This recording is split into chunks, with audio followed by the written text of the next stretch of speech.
بسم اللہ الرحمن الرحیم۔ السلام علیکم۔ حضرت موسیٰ علیہ السلام ایک دن جنگل میں جا رہے تھے کہ انہوں نے ایک چرواہے کی آواز سنی۔ وہ اونچی آواز میں کہہ رہا تھا، اے میرے جان سے پیارے خدا، تو کہاں ہے؟ میرے پاس آ، میں تیرے سر میں کنگھی کروں، تیری جوئیں نکالوں، تیرا لباس میلا ہو گیا ہوگا، میں دھو دوں، تیرے موزے پھٹ گئے ہوں گے تو میں تجھے سی دوں، تجھے تازہ تازہ دودھ پلاؤں، تو بیمار ہو جائے تو تیری تیمارداری کروں، اگر مجھے معلوم ہو کہ تیرا گھر کہاں ہے تو تمہارے لیے روز گھی اور دودھ لایا کروں، میری سب بکریاں تم پر قربان ہوں۔ حضرت موسیٰ علیہ السلام اس کے قریب گئے اور فرمانے لگے، اے چرواہے، تو یہ باتیں کس سے کر رہا ہے؟ چرواہے نے جواب دیا، اس سے کر رہا ہوں جس نے تجھے اور مجھے پیدا کیا اور یہ زمین و آسمان بنائے، یہ چاند، سورج اور ستارے بنائے۔ یہ سن کر حضرت موسیٰ علیہ السلام نے غضبناک ہو کر کہا، ارے بدبخت، تو اس بیہودہ بکواس سے کہیں کا نہ رہا، بجائے مومن کے تو کافر ہو گیا۔ خبردار، ایسی فضول بکواس بند کر، تیرے اس کفر کی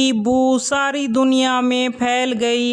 ارے بے وقوف، یہ دودھ لسی تو ہم مخلوق کے لیے ہے، کپڑوں کے محتاج بھی ہم ہیں، اللہ تبارک و تعالیٰ تو ان حاجتوں سے بے نیاز ہے، نہ وہ بیمار پڑتا ہے، نہ اسے تیمارداری کی ضرورت ہے، نہ اس کا کوئی رشتہ دار ہے، توبہ کر اور اس سے ڈر۔ حضرت موسیٰ علیہ السلام کے غیظ و غضب میں بھرے ہوئے یہ الفاظ سن کر چرواہا خوف سے تھر تھر کانپنے لگا، چہرہ زرد پڑ گیا اور بولا، اے خدا کے جلیل القدر نبی، تو نے ایسی بات کہی کہ میرا منہ ہمیشہ کے لیے بند ہو گیا اور مارے ندامت کے میری جان ہلاکت میں پڑ گئی۔ یہ کہتے ہی چرواہے نے ایک سرد آہ کھینچی، اپنا گریباں تار تار کیا، دیوانوں کی طرح سر پر ہاتھ لہراتا ہوا غائب ہو گیا۔ حضرت موسیٰ علیہ السلام اللہ تبارک و تعالیٰ سے ہم کلام ہونے کے لیے کوہ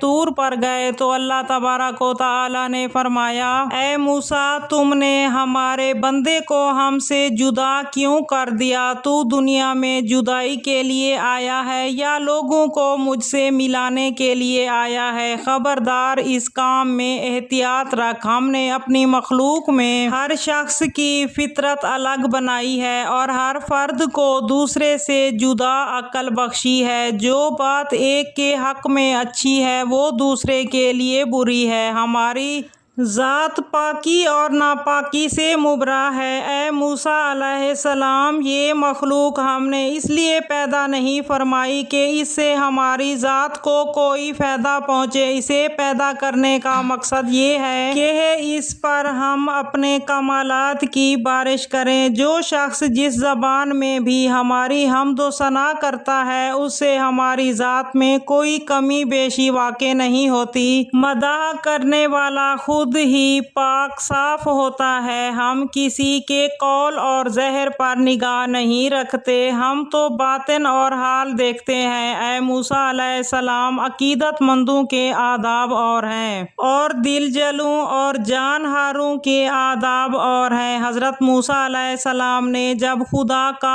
آداب آمیز خطاب سنا تو سخت پشیمان ہوئے اور بارگاہ الہی میں سخت ندامت اور پریشانی سے معافی مانگی، پھر اضطراب اور بے چینی میں اس چرواہے کو ڈھونڈنے جنگل میں گئے، صحرا اور بیابان کی خاک چھان ماری پر چرواہے کا کہیں پتہ نہ چلا، ڈھونڈتے ڈھونڈتے پیروں میں چھالے پڑ گئے لیکن تلاش جاری رکھی، آخر کار آپ نے اسے پا لیا اور چرواہے نے انہیں دیکھ کر کہا، اے موسیٰ علیہ السلام، اب مجھ سے کیا خطا ہوئی ہے کہ آپ میرے پیچھے یہاں بھی آ گئے ہیں؟ حضرت موسیٰ علیہ السلام نے جواب دیا، اے چرواہے، تجھے مبارکباد دینے آیا ہوں۔ تجھے اللہ تبارک و تعالیٰ نے اپنا نیک بندہ فرمایا اور اجازت دی کہ جو تیرے جی میں آئے بلا تکلف کہا کر۔ تجھے کسی آداب و احترام، قاعدے اور ضابطے کی کوئی ضرورت نہیں ہے۔ تجھے سب کچھ معاف ہے، بلکہ تیرے صدقہ میں تمام دنیا کی حفاظت ہوتی ہے۔ چرواہے نے اپنی آنکھوں میں آنسو بھر کر کہا، اے پیغمبر